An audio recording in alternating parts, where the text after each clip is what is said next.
자, 재밌는 짤 시간입니다. 조용한 가족. 갑자기 조용한 가족. 당원 게시판 댓글. 갑자기 조용한 가족. 한동훈 실드 쳤던 조경태는 옷을 벗겨놨네요. 그러면 뭐가 어때서? 그러니까 어제 조경태가 한 말은 한동훈하고 괴를 같이 하죠. 한것 같은 느낌. 하면 좀 어떠냐 이런 느낌이잖아요. 김종혁 최고위원도 그러더라고요. 뭐가 잘못됐습니까? 위법이 아니라면. 익명 게시판에 글 좀 쓰는 게 뭐가 잘못됐습니까? 그러더라고요. 아니 익명 게시판도 아닐 뿐더러 그게 일반 당원들이 쓰면 아무 문제가 없지요. 당대표란 놈이 그러니까 문제지. 그러니까 관련이 있다면. 그러니까 뭐가 어때서 하면서도 아마 한동훈은 아마 오줌 지릴 겁니다. 네. 무서워서. 경플릭스. 건의는 개목줄을 채워서 가둬놔야 돼. 윤석열이 등신은 만이라 관리도 못해서 찌찌. 속마음은 이런 거였나요? 아유, 그럼요. 그러니까 정권의 2인자가 참 이런 말을 한다는 게 편의부동한 안타깝습니다. 거고요. 얼마나 인간이 가벼운지를 보여주는 거예요. 쟤는 어떤 거냐면 자기에 대한 비판을 못 참는 거잖아요. 사실 가장 대인배는 댓글을 보지 않는 방식으로 그걸 헤쳐나가거든요. 이재명 대표 같은 사람이 억울한 누명 쓰고 포털 댓글 다 보면 못 살지 억울해서. 그들 리피셜 하고 있는 거 아니야. 자, 다음. 이명박 정권 만사 형통 이상득, 박근혜 정권 만사 순통 최순실, 윤석열 정권 만사 명통 명태균. 내가 입 열면 세상 뒤집어진다. 자, 다음에 경향신문 김용민의 그림마당. KBS 파우치 사장 효과. 지금 기자가 질문하려고 하니까 무리하다. 대통령은 골프 치면 안 되냐? 윤석열이가 귀국하는 장면이에요, 지금. 적반하장에 질문하지 말라는 거지. 다시 한 번 말씀드립니다. 기자는 국민을 대신해 질문하는 거예요. 그게 무례해? 아니 뭐 정치인은 뭐 국민의 신분을 소리를 개소리를 말든가 지가 왕이니까 좋은 멘탈이 가능한 거 아니야. 아니 그리고 저는 그 기자가 오히려 윤석열에게 더 제대로 사과할 수 있는 기회를 줬다고 생각합니다. 국민에게 사과한다며 근데 도대체 뭐를 사과하는 거니? 라고 물어본 건데 그거를 무례하다고 평가하다뇨. 저는 좀 이번 거는 반말로 한번 해보겠습니다. 너는 예의 있게 사과했냐? 그러니까. 자, 넘어갈게요. 자, 중앙일보 만평입니다. 중앙일보도 비판하고 있어요. 대통령 사과 질문 기자한테 무리하다고 하는 걸 지금 비판하고 있는 만평이에요. 중앙일보 봐도 골 때리는 거지. 예를 들면 내가 홍철호 정무수석이라고 하면 그 질문이 나왔을 때 좋은 질문이셨다. 그래서 대통령께서 성의껏 답해 주셨다라고 거짓말이라도 해야지. 어떻게 무리하다는 이야기를 해요. 언론 여러분, 중앙일보 포함, 조선일보 무슨 지상파 방송 다 포함해서 기자들이 느끼기에 그게 무리한 거예요. 미국 가봐. 이 새끼들이 미국을 겁나게 좋아하면서 미국 대통령이 기자들하고 논쟁하는 건 못 봤나 봐. 기자랑 논쟁한다니까? 아니, 서로 얼굴 붉혀가면서? 사과라는 게 그렇게 두리뭉실하게 쓸데없이 사과를 하니까 아니 그럼 도대체 뭐에 대한 사과냐 구체적으로 물어본 게 무례한 겁니까? 에이. 반성하는 사람이 그런 걸 물어본다고 무례하다고 느껴도 되겠어요? 그걸 등신이라고 하는 겁니다. 우리 국내 치킨 사장님, 아이고 진짜. 그러니까 그게 고생이 그런 많아요. 거니까. 아유. 내가 좀 전문 용어로 다시 한번 얘기해 줄게요. 정치는 태도예요, 태도. 애티튜드. 속마음이 이 새끼 존나 무리한데 할 수 있죠. 밖으로 아이고 그 말씀 맞습니다 하는 게 정치인의 태도잖아요. 우리는 왕이고 나는 간신이야를 인정해 버렸는데 국민들 앞에서 미친놈들이죠. 윤석열 골프 친 게 문제야? 골프 친 걸 문제라고 한 적이 없어. 거짓말이 문제였지. 골프를 치는데 치지 말아야 될 시점마다 치고 나서 들키니까 트럼프 때문에 졌다. 이거는 내가 봤을 때 이거 한 건이 미국이라 그러면요. 탄핵감이에요. 미친놈들. 다음. 용산 아부상. 쪼매난 파우치. 승진을 위한 아부법. 말 한마디로 KBS 사장 되기. 간신들도 경쟁이 치열한가 봐요. 박민 연임 실패. 이거 지금 그거 아니에요. 그러니까 이게 임명권자는 대통령이 맞는데 그러니까 사장을 선임하려면 KBS 지사회가 면접을 봐야 돼. 후보들 중에. 근데 그거 하기도 전에 박장범으로 결정됐다는 증거가 나와버렸잖아요. 근데 박장범이는 윤석열을 술 친 건데 아니 저기 아니죠. 박민은 윤석열 술친구인데 박장범이는 파우치. 라고 했던 사람이라 쉽게 표현하면 친 김건희하고 친 윤석열이 싸웠는데 친 김건희가 이긴 케이스야. 그렇죠. 박장범 나 쉴드 잘 치네. 뭐 이런 거죠. 그런 예. 거죠. 쪼매난 파우치 좋네. 이런 거죠. 그러면 결국 KBS 사장도 김건희가 임명한 꼴이 돼버리는 거잖아요. 야, 근데 그래도 과방위가 분이 안 풀렸는지 3일 청문회하는 거 보니까 최민희 위원장님 이하 과방위 의원들 칭찬합니다. 영화예요, 영화. 국회에 그거 다 남거든요, 나중에. 그럼요. 자, 갑자기 방통위 생각하니까 또 이진숙 생각나네요. 빵. 법카, 이진숙 법카 내역. 야, 씨발, 1억 4,200만 원. 대전 MBC 사장 재직 시절 법카 사용 내역. 결제 금액 1억 4,200만 원. 여기 보면 고액 식당, 골프장, 백화점, 호텔, 유흥, 소액, 기타 월 평균 420만 원. 정말 법카 가지고 누렸네요. 질렸네요, 업무적인 정말로. 상관이 없다 그래. 이따가 이재명 대표에게 다시 한번 하겠습니다. 보세요. 대한민국에는 왜 법이 두 개냐고. 자, 법카에 하면 또 이 사람도 뺄 수 없죠. 원희룡이. 오마카세. 봐봐요. 저거는 어떤 의혹까지 있었냐면 카드깡 의혹까지 있었어. 그러니까 최고급 음식으로만 처묵처묵했단 말이에요. 제가 아직 의혹이 해소 안 된 게 있어. 5등봉 개발이라는 게 있었는데 그 관련 업체로부터 집을 무상으로 받았다는 의혹까지 있어요. 자, 넘어갈게요. 자, 축전. 한국의 유엔 기후 변화 협약 당사국 총회 오늘의 화석상 1위 수상을 국민과 함께 축하합니다.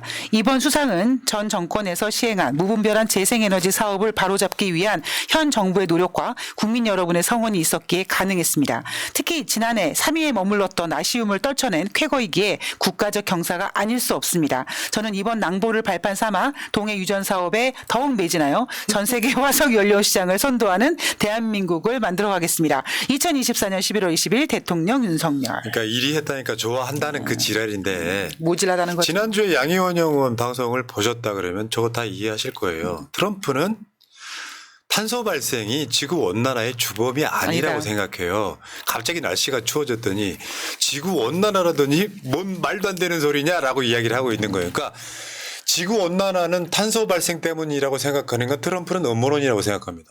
그래서 알래스카에 어마어마한 그 화석 연료들이 매장돼 있거든요. 그걸 개발을 아직 안 했어. 그걸 개발한다는 게 중론이야. 그러면 화석 연료를 떼기 시작하면 쉽게 표현하면 석유, 석탄을 떼기 시작하면 탄소 발생이 많아질 거 아닙니까? 그런데 한국이 유엔 기후변화협약 당사국 총회에서 화석상 1위를 받았단 말이에요. 한국이 저거 원인 자세히 한번 들어가 보면 뭐가 있냐면은 한국은 할 수 있는데 안 하고 있다예요. 그 원인이. 그래서 니들이 화석 연료를 떼는 나라 1위가 된 거야. 진짜 불명예스러운 거거든요. 한국도 탄소 발생 국가 10위 안에 들어요. 그러면 어쨌건 그게 원전이든 저 화석 연료든 상관없이 앞으로 방향성은 중국이든 미국이든 어떤 나라나 신재생 에너지로 갈 수밖에 없어요. 윤석열 방향 틀었잖아요. 그걸 1위 했다고 좋아할 거라고 생각하는 한결의 만평이었어요. 그렇죠. 등신이다 이런 거죠.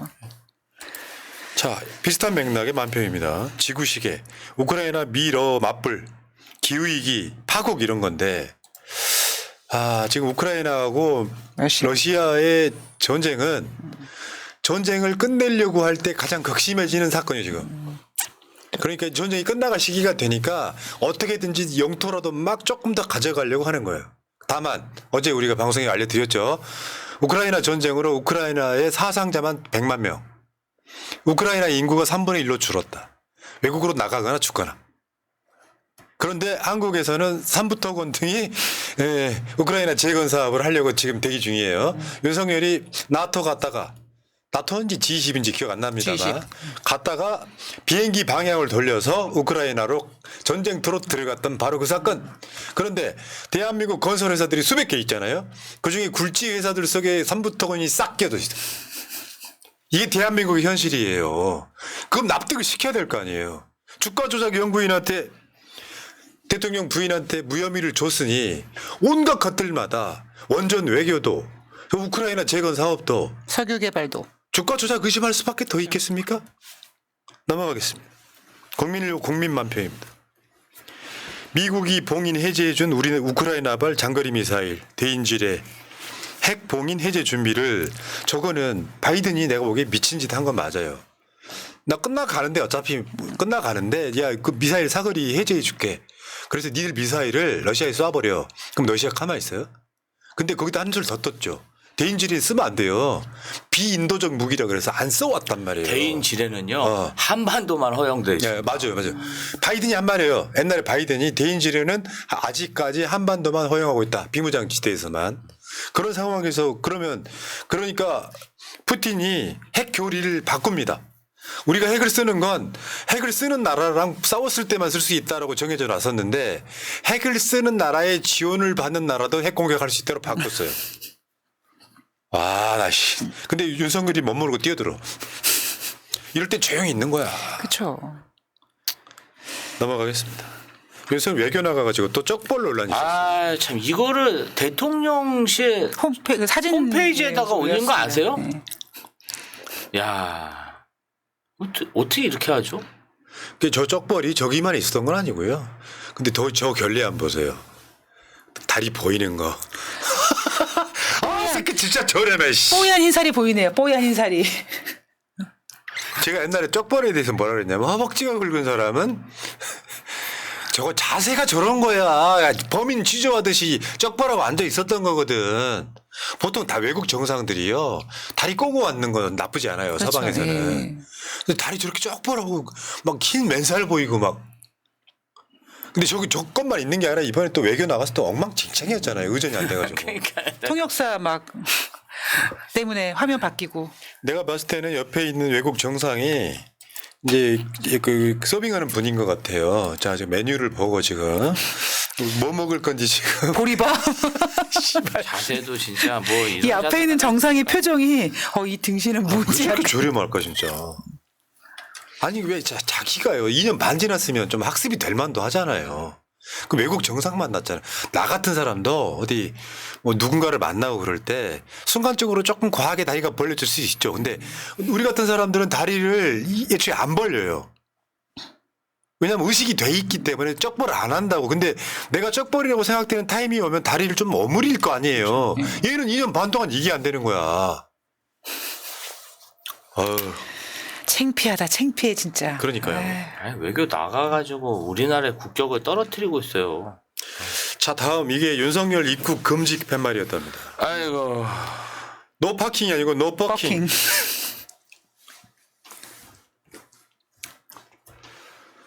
자, 다음 가겠습니다. 경인 만평인데요. 이거 보면은 이런 만평이 왜 필요한지 모르겠어. 민주당이 윤석열 뭐 동상을 막 때려. 근데 바뀌는 게 없다는 식으로 이야기하는 게 이 의도를 모르겠어요. 민주당 그래 봐라 윤석열 끔찍 안 한다 이런 이야기입니까? 그런 의미인 그렇죠. 것 같아요. 좌절감을 예. 이렇게 전염시키기 위한 거죠. 걱정하지 무력감. 마세요. 예. 여러분들이 기준을 박근혜로 세워놓고 있으니까 굉장히 요즘에 힘드신 거예요. 샘플은 다 달라. 이 박근혜 샘플이 있고 윤석열 샘플이 있는 거지. 어떻게 똑같이 갑니까? 그리고 갈수록 더 독해지죠. 네. 저는 윤한홍이 이번에 명태균 측에 연락한 거 보고 여기가 급하긴 급했구나 이런 생각이 들더라고요. 네. 자, 다음. 어제 조국혁신당이 탄핵 소추 초안을 공개했죠. 글자 읽어봐요. 조국혁신당 탄핵 소추 초안 공개 이후 김건희 씨가 이끌고 무속인이 뒤에서 미는 윤석열 정권 조기 종식 골든타임 놓쳐서는 안 됩니다. 조국혁신당. 저 지금 조국혁신당 의원들이 들고 있는 걸 보면 대통령 윤석열을 파면한다라고 들고 있습니다. 아직도 지금 뭐 조국혁신당 조빠라고 하시는 분들 계세요? 잊어버리세요. 의미 없어. 저분들도 이재명 대통령 되는 것까지 찬성하는 분들이에요. 그럼요. 싸우지 마. 지금은 이재명을 위해서라면 악마하고도 손 잡는 거예요. 그러지 마세요. 진짜 부탁드려요. 자, 율곡 이 선생이 경목요결에서 한 말이에요. 이거는 여러분들이 나라를 망치는 윤석열의 8가지 나쁜 습관으로 보시면 딱 맞습니다. 첫째, 놀 생각만 하는 습관. 둘째, 하루를 허비하는 습관. 셋째, 자기와 같은 생각을 하는 사람만 좋아하는 습관. 넷째, 헛된 말과 글로 사람들의 칭찬을 받으려는 습관. 다섯째, 풍류를 즐긴다며 인생을 허비하는 습관. 여섯째, 돈만 가지고 경쟁하는 습관. 일곱째, 남 잘 되는 것을 부러워하며 자신의 처지를 비관하는 습관. 여덟째, 절제하지 못하고 재물과 여색을 탐하는 습관. 여색은 경국지색이 있었지. 그렇지. 이거 있잖아요. 윤석열이 사법시험 구수했다 그랬죠. 깜짝 놀랄 이야기 하나 해드릴게요. 조선시대 최고의 천재는 율곡입니다. 왜냐하면 뭐 속과 대과 뭐 진사과 뭐 생원 이런 것까지 다 합쳐가지고 현직 관리인 중에도 시험 과거는 항상 있었어요. 네. 그런데 그게 과거를 여러 개 합격을 하면 진급에 좋아. 율곡 2가 10번 시험 중에 9번을 장원급제를 했어요. 아, 대단하네요. 그리고 마지막에 아니라 그 중에 하나만 차석을 한 거야. 그러니까 율곡 2는 조선시대의 최고의 천재였어요. 아시겠어요? 그리고 저는 율곡 2보다는 여기 이제 약간 성리학 쪽 이야기고 저는 정약용 선생을 더 천재로 보긴 합니다만 세종대왕, 정약용, 율곡 2 정도가 조선시대를 끌어갔던 진짜 천재들이라고 생각합니다. 참. 자, 다음 가겠습니다. 이게 지금 마동석이인 거지? 지금 윤석열이. 네. 범죄도시에 나오죠. 지금 한동훈이로 보이는 자를 무릎 꿇혀놓고 너 맞지? 진실의 방으로. 헬멧 쓰고 좁혀져. 영화에서는. 자, 그다음 여기 이제 아까 우리가 말씀드렸던 거를 그림 한 장에 딱 녹여놨네요. 장글씨 다 한번 읽어봅시다. 김건희 개목줄 채워서 가둬놔라. 크크크. 아 그거 좋다. 이것도 대표시키면 안 돼? 익명 게시판이라 괜찮아. 이건 걸리지 않겠지. 로그인 당원 게시판. 수상한 가족. 참. 자, 다음. 지금 이것이 더 큰 문제죠. 부실 새마을 금고 전국에 131개. 3개월 만에 2배 증가. 왜냐하면 이게 제1금융권이 대출을 안 해주면 제2금융권으로 가지 않습니까? 그렇죠. 맞습니다. 그쪽에 대출을 해줘. 대신에 이자는 더 높아. 그런데 못 갚아. 그러면 부실이 되는 거예요. 경제가 망가진다는 또 다른 시그널이 저거예요. 그렇죠. 특히 새마을 금고 같은 경우에는 지난번에 부동산 PF와 연결되지 않았습니까? 근데 제가 이 기사를 보면서 느낀 게 뭐냐면 지금 그 대한민국 국민들이 지금 끝까지 막 버티고 있는 것 같아요. 근데 여기서 뭔가 하나 딱 끊어지면 어디서 뭐가 무너질지 모르겠습니다. 그 굉장히 불안합니다. 맞아요. 그러니까 이게 이 고리 하나가 끊기면 그 순간에 한국 전체가 흔들려요. 여러분들 그 IMF라는 게 왜 망했지 잘 생각해 보면 그게 답이 나옵니다. 대기업 하나가 망하니까 연쇄로 무너지는 거거든요. 실제로 IMF 때는 부자들이 돈을 벌었어요. 맞습니다. 어중간한 사람들이 쩔 망해버렸던 거지. 그렇죠. 그러니까 그게 올까봐 두려운 거고 그렇죠. IMF 때 극단적 선택하신 분들 많잖아요. 그런 나라 만들면 안 된다. 그러니까 잘 모르시는 분들이 아니 어떻게 은행이 망해 어떻게 증권사가 망해 그러는데 IMF 때 고려증권 망하고 동서증권 망하고 은행들도 뭐 상업은행 몇 개 날아갔습니다. 근데 그런 상황이 지금 안 된다라고 보장할 수가 없어요. 그러니까 이런 거요. 새마을금고 같은 경우는 그 상위 은행한테 돈을 빌릴 거 아니에요. 그 일반 은행들은 또 한국은행으로부터 돈을 가져올 거 아니에요. 이 구조가 계속 되면서 한쪽에서 큰 게 하나 무너지면 연쇄적으로 도미노가 되는 거지. 거죠. 예. 아까 말씀드렸잖아요. 성장률 전망치가 낮으면 일자리는 더 줄어든다고. 성장할 거야라는 기대치가 있으면 그래 내년에는 좀 장사가 잘 되려나 종업 한 명이라도 더 구하죠. 그렇죠. 그게 안 되니까. 아니면 윤석열이 내년에는 그걸 경제가 모르는 거죠. 좋아질래나 그러면 아 지금이라도 뭐 임대료 싸게 주니까 내가 들어가야 되는데 지금 그게 완전 스톱된 상태인 예. 거죠. 여기까지 하겠습니다. 여기까지. 네.